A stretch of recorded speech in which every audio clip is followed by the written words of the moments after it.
General Anders Fogh Rasmussen hails the U.S. decision, calling it a positive step. For more, let's now cross live to Mikhail Troitsky, a political analyst from Moscow State University of International Relations. Hello to you, Mr. Troitsky. Now, first of all, why do you think NATO is backing Washington's decision now?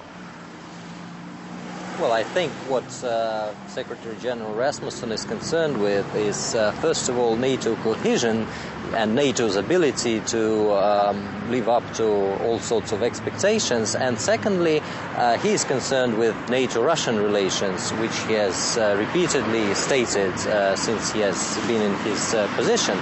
So I think that he realizes that once this controversial issue in U.S.-Russian relations is dropped, Russia is going to become more helpful in whatever NATO needs to involve Russia in. And that is, of course, Afghanistan, but also possible coordination of positions and actions on the Iranian nuclear problem. So from this point of view, Anders Fogh Rasmussen is, of course, very much satisfied with the removing of this stumbling block in U.S.-Russian relations. And secondly, this missile deployment issue has raised controversies in relations between the United States and European allies. And that's, again, of course, a good sign for the NATO headquarters that there's no such stumbling block any longer in the relations between the United States, between Washington and some European capitals that were unhappy with the United States becoming more secure than the U.S. European allies. Mikhail, let's now take a look at some of the other stumbling blocks, as you say. So do you think a compromise on NATO eastward expansion now is also possible?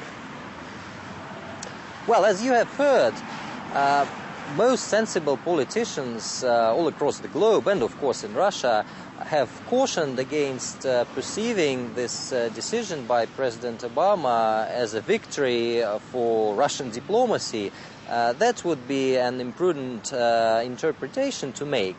So I don't think that was a compromise between Russia and the United States. That was just a result of the Washington strategy of reviewing the viability and the potential use of missile defense sites in Central and Eastern Europe. And that was a very logical step to make, given staunch domestic opposition to missile defense in the United States.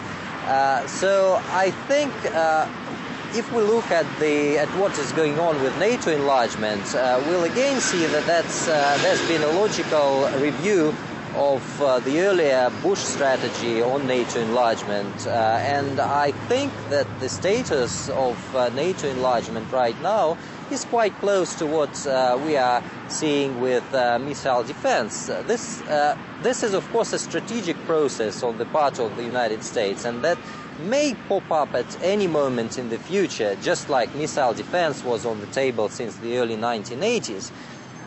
But for the time being, I think there's going to be a long pause in the process of NATO enlargement, just like there's going to be a pause in the U.S. missile defense deployments in Central and Eastern Europe.